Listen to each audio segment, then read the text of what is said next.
શ્રી વેદવ્યાસ રચિત શ્રીમદ ભાગવત કથા બીજો અધ્યાય આર્યાની સ્તુતિ। વિષ્ણુ ભગવાન કહે છે, હે દેવી કલ્યાણી, તમે વ્રજમાં જાઓ। ત્યાં નંદ બાબાને ત્યાં વસુદેવજીના પત્ની રોહિણી રહે છે અને વસુદેવની બીજી પત્નીઓ પણ કંસના ભયથી ગુપ્ત સ્થાનોમાં રહે છે। અત્યારે મારો અંશ, જેને શેષજી કહે છે, તે દેવકીના ઉદરમાં ગર્ભરૂપે સ્થિત છે। તેને ત્યાંથી લઈને રોહિણીના ઉદરમાં મૂકી દો અને હવે હું પૂર્ણ પુરુષોત્તમ થઈને માતા દેવકીના ગર્ભથી જન્મ લઈશ અને તમે માતા યશોદાના ગર્ભથી જન્મ ધારણ કરજો।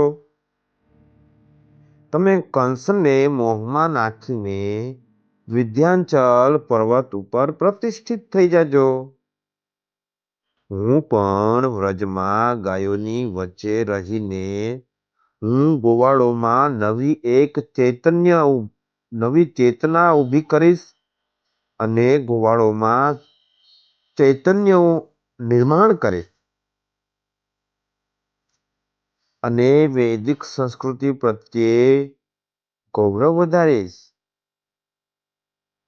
અને ગોવાળો પાસેથી જ હું વૈદિક સંસ્કૃતિનું કામ કરાવીશ।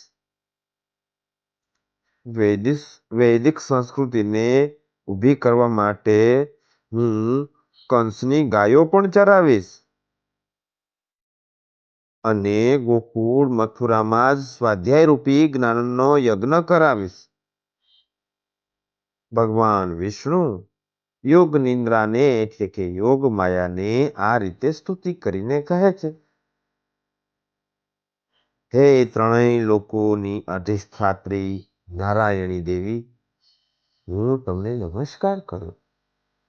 હે દેવી, તમે સિદ્ધિ, ધૃતિ, કીર્તિ, શ્રી, વિદ્યા, સંધ્યા, રાત્રિ, નિદ્રા, અંબા, દુર્ગા, જયા, વિજયા, પુષ્ટિ, તુષ્ટિ, ક્ષમા, દયા, લક્ષ્મી, સરસ્વતી, આર્યા, યમુના, કૌશિકી, રોહિણી અને કન્યાઓનું બ્રહ્મચર્ય તેમજ ખેડૂતોની હળ જોતરવાથી બનતી રેખા એટલે કે સીતા તમે જ છો।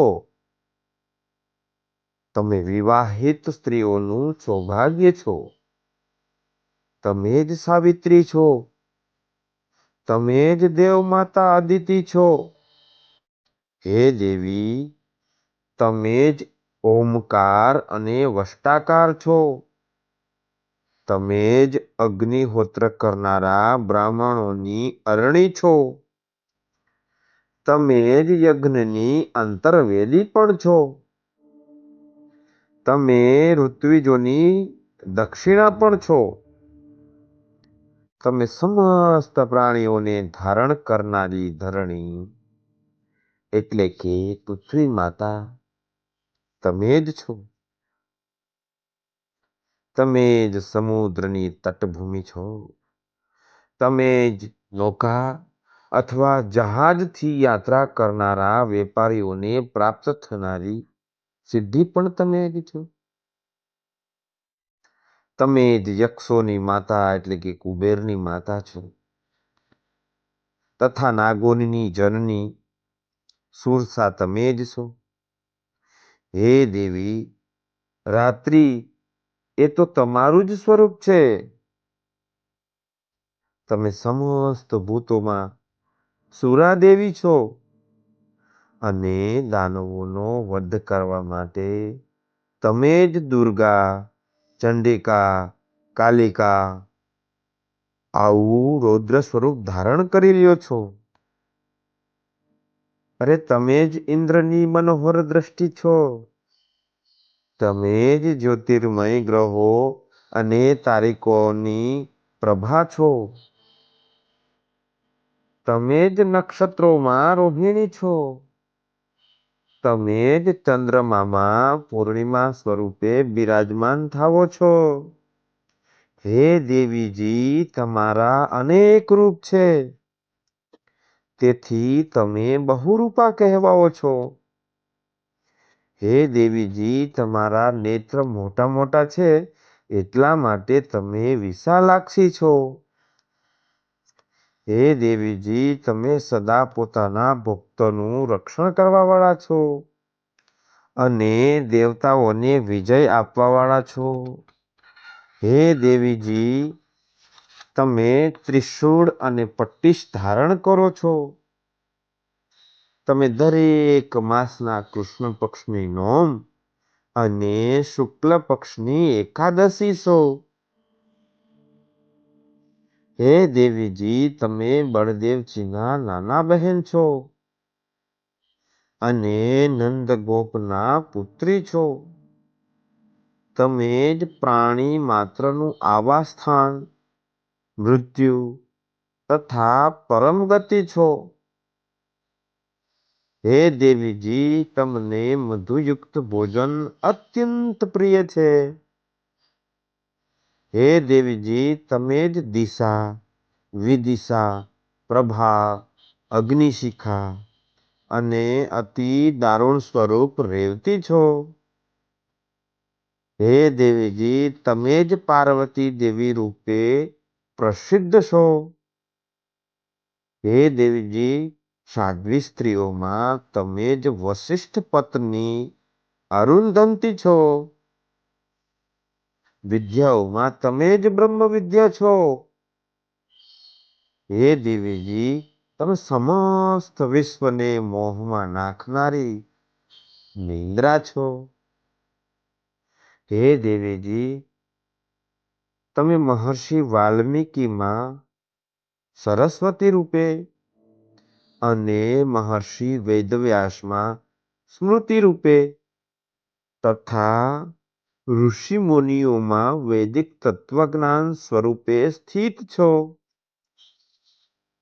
સમસ્ત સંગ્રામોમાં અને આગથી બળી રહેલા ઘરોમાં તથા નદી તટો પર અને ચોર લૂંટારાના ટોળામાં તથા દુર્ગમ સ્થાનોમાં કે કોઈ પણ ભયના અવસરોમાં, પરદેશમાં કે રાજા દ્વારા બંધન પ્રાપ્ત થવાથી, શત્રુઓનું મર્દન કરતી વખતે કે પછી પ્રાણ સંકટની ઘડીઓમાં તમે જ સર્વના રક્ષક છો. હે દેવીજી, મારું હૃદય તમારામાં જ જોડાયેલું છે.